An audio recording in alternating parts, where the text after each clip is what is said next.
A copper wire of length 2.2 metre, length of copper wire कितनी दे रखी है, L C is equal to 2.2 metre, and a steel wire of length 1.6 metre, L S length of steel wire is equal to 1.6 metre, both of diameter 3 mm, दोनों का diameter कितना दे रखा है, means D C is equals to D S is equals to 3 mm, इसे मैं metre में अगर कन्वर्ट करूंगा तो 3 इंटू 10⁻³ मीटर हो जाएगा। क्यों? क्योंकि 1 मीटर में 1000 mm होते हैं, 1 मीटर में 1000 mm होते हैं, राइट। अब यहां से देखिए, when are connected end to end, मतलब ये दोनों ही wire end to end connect है। सपोज ये वाला वायर है कॉपर और ये वाला वायर है स्टील, इस पर फोर्स लगा है F, इस पर भी फोर्स लगा है F, दोनों पे एक्सियल फोर्स F लगेगा। When stretched by a force, the elongation in length 0.50 mm is produced in the copper wire। उसने कॉपर वायर के अंदर elongation दिया हुआ है कितना, 0.5 mm, तो change in length in the copper wire 0.50 mm, इसे मीटर में चेंज करूंगा तो 0.5 into 10⁻³ metre. The stretching force, problem में बोला गया द स्ट्रेचिंग फोर्स इज, इसके लिए मुझे कॉपर के लिए यंग्स मॉडुलस दे रखा है 1.1 इंटू 10⁻11, स्टील के लिए दे रखा है 2 इंटू 10⁻11 न्यूटन पर मीटर स्क्वायर। तो स्ट्रेचिंग फोर्स मुझे डिटरमाइन करना है, स्ट्रेचिंग फोर्स कौन सा है, F, राइट। तो ये F फोर्स मुझे कैलकुलेट करना है। मैं लगा रहा हूँ इसमें हुक्स लॉ, और हुक्स लॉ किस पे लगा रहा हूँ मैं, कॉपर वायर पे। ये कॉपर वायर है, इस कॉपर वायर पे, क्योंकि इस कॉपर वायर के सारे पैरामीटर्स मुझे दिए हुए हैं, जितना फोर्सेस कॉपर वायर पे लगेगा उतना ही फोर्सेस स्टील वायर पे लगेगा, राइट, क्योंकि दोनों ही साइड फोर्स सेम होंगे। तो हुक्स लॉ के according stress is equal to होता है Young's modulus into strain. Stress को मैं क्या लिख रहा हूँ, force upon area is equal to Young's modulus into change in length of copper, ये भी कॉपर का हो जाएगा Young's modulus into upon L सी।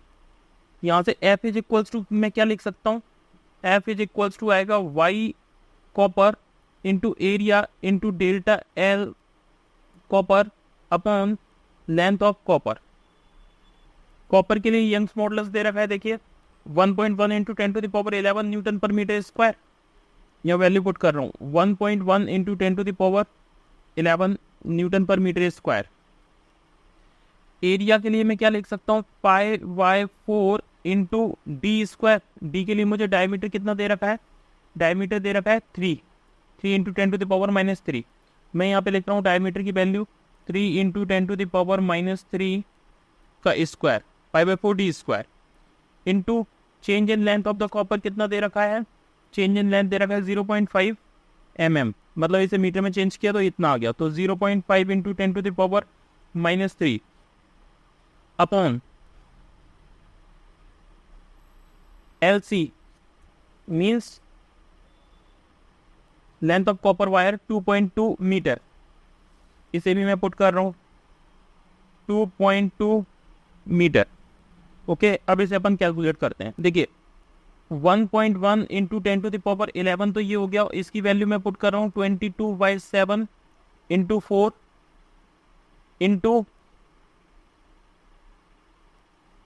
इंटू इसका स्क्वायर हो जाएगा 3 का 9 इंटू इसकी वैल्यू हो जाएगी 10⁻6 इंटू 0.5 इंटू 10⁻3। देखिए 10⁻6 ये है, 3 ये है, ये 10⁻11 से कैंसिल आउट हो जाएगा, तो यहाँ 10⁻2 बचेगा, यहाँ नीचे 2.2 से मल्टीप्लाई और होगा। अगर इसे मैं कट करूँ तो ये देखिए ये हो जाएगा 10 टाइम्स, ये 1.1 दे रखा है, ये 0.5 दे रखा है। एक काम करते हैं, पूरे का मल्टीप्लाई कर रहे हैं, इसका मल्टीप्लाई करूंगा ये हो जाएगा 11, 10 से मल्टीप्लाई करूंगा ये हो जाएगा 0.5 इंटू यहाँ है 9 इंटू 10⁻² 2 आ गया ऊपर, यहाँ आएगा 28, राइट। इसका मल्टीप्लाई करूंगा तो देखिए ये हो जाएगा 99 इंटू 0.5, मतलब ये कितना हो गया 49.5 इंटू 10⁻² अपॉन 28 से इसका डिवाइड दूंगा, ये वैल्यू आएगी 1.8 अप्रॉक्स। तो इसकी वैल्यू कितनी आ गई 1.8 into 10⁻² Newton.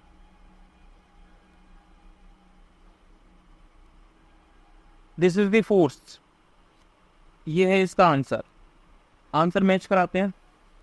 Option A 5.4 into 10⁻² गलत है। ऑप्शन बी 3.6 इंटू 10⁻² गलत है। ऑप्शन सी 2.4 इंटू 10⁻² न्यूटन गलत है। Option D 1.8 into 10⁻² Newton. Yes, option D is the correct answer. Option D is the correct answer. Thank you.